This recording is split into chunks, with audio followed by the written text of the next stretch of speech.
ಭವ್ಯ ಪರಂಪರೆಯ ವಿವಿಧತೆಯಲ್ಲಿ ಏಕತೆ ಕಂಡ ಜಾನಪದ ಸೊಗಡು ಕಂಡ ಭಾಷೆ ಕನ್ನಡ. ಇತರ ಭಾಷೆಗಳಿಂದ ಗೌರವಿಸಿ ತಾಯಿ ಕನ್ನಡ ಭಾಷೆಯಿಂದ ಧೀಮಂತಗೊಳಿಸುವ ಪ್ರಯತ್ನ ನಿರಂತರವಾಗಿ ಸಾಗಬೇಕೆಂದು ಕೊಡಗು ವಿವಿಯ ಕುಲಪತಿಗಳಾದ ಡಾಕ್ಟರ್ ಅಶೋಕ ಸಂಗಪ್ಪ ಆಲೂರ್ ಅವರು ಅಭಿಪ್ರಾಯ ವ್ಯಕ್ತಪಡಿಸಿದ್ದಾರೆ. ಸೈಂಟ್ ಆನ್ಸ್ ಪದವಿ ಕಾಲೇಜು ಕನ್ನಡ ಭಾಷಾ ವಿಭಾಗ, ಕೊಡಗು ಜಿಲ್ಲಾ ದಲಿತ ಸಾಹಿತ್ಯ ಪರಿಷತ್ ಮತ್ತು ವಿರಾಜಪೇಟೆ ಕನ್ನಡ ಸಾಹಿತ್ಯ ಪರಿಷತ್ ಸಂಯುಕ್ತಾಶ್ರಯದಲ್ಲಿ ಕನ್ನಡ ರಾಜ್ಯೋತ್ಸವದ ಅಂಗವಾಗಿ ನುಡಿ ನಡೆ ಯುವಜನರ ಕಡೆ ಶೀರ್ಷಿಕೆ ಅಡಿಯಲ್ಲಿ ನುಡಿ ಉತ್ಸವ ಅಂತರ್ ತರಗತಿ ಕನ್ನಡ ಗಾಯನ ಸ್ಪರ್ಧೆಗೆ ಚಾಲನೆ ನೀಡಲಾಯಿತು.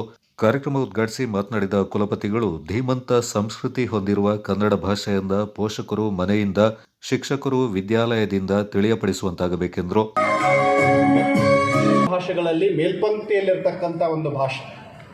ಈ ಭಾಷೆಯಲ್ಲಿರ್ತಕ್ಕಂಥ ವೈವಿಧ್ಯತೆಯನ್ನು ನಾವು ಅರ್ಥೈಸ್ಕೊಳ್ಬೇಕು ಅಂದರೆ ಪ್ರತಿ 25 ಕಿಲೋಮೀಟರ್ಗೆ ಈ ಭಾಷೆಯ ಒಂದು ಮಾತನಾಡುವ ಶೈಲಿ ಇರಬಹುದು, ಇಲ್ಲಿ ಸಂವಹನ ಮಾಡತಕ್ಕಂಥ ಕ್ರಮ ಇರಬಹುದು, ಅದು ಬದಲಿ ಆಗ್ತಾ ಹೋಗ್ತದೆ.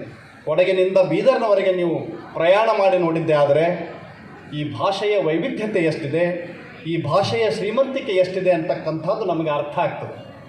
ಸೊ ಆ ದಿಶೆಯಲ್ಲಿ ಕನ್ನಡವನ್ನು ಉಳಿಸಬೇಕು, ಕನ್ನಡವನ್ನು ಬೆಳೆಸಬೇಕು, ಕನ್ನಡ ನಮ್ಮ ಮನದ ಮಾತಾಗಬೇಕು, ಕನ್ನಡ ನಮ್ಮ ಮನೆಯ ಮಾತಾಗಬೇಕು, ಕನ್ನಡ ನಮ್ಮ ನಾಡಿನ ವೈಭವವಾಗಬೇಕು ಅಂತಕ್ಕಂಥದ್ದು ನಮ್ಮೆಲ್ಲರ ಆಶಯವಾಗಿರಬೇಕು.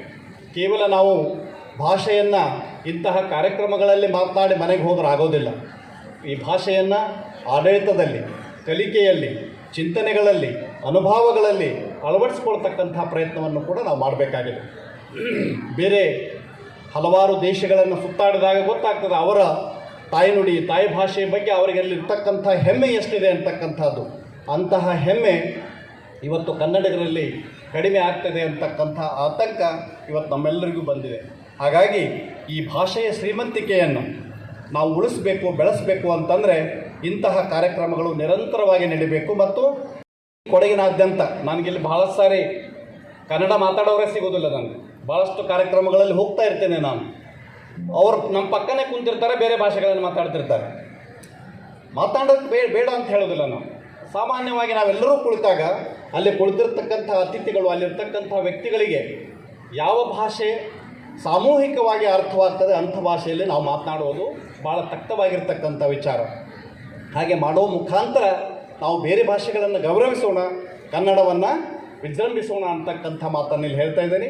ಅದರ ಜೊತೆಗೆ ಇಂತಹ ಕಾರ್ಯಕ್ರಮಗಳು, ಯಾಕಂದರೆ ಇಲ್ಲಿ ಬೇರೆ ಬೇರೆ ಸ್ಪರ್ಧೆಗಳನ್ನು ಇಟ್ಟುಕೊಂಡಿದ್ದಾರೆ. ಇವತ್ತು ನುಡಿ ಗೀತ ಗಾಯನ, ಅದರ ಥರ ಬೇರೆ ಬೇರೆ ಕಾರ್ಯಕ್ರಮಗಳಲ್ಲಿ ಸ್ಪರ್ಧೆಗಳಿರ್ಬೋದು.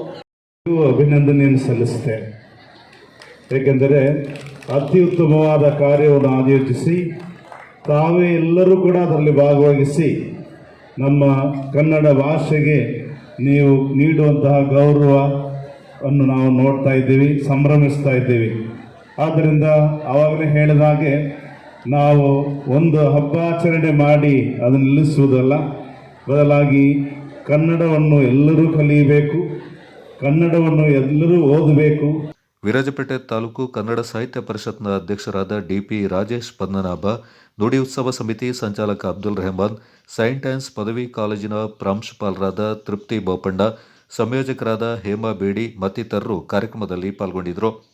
Kodagu channel news, Kishore Kumar Shetty.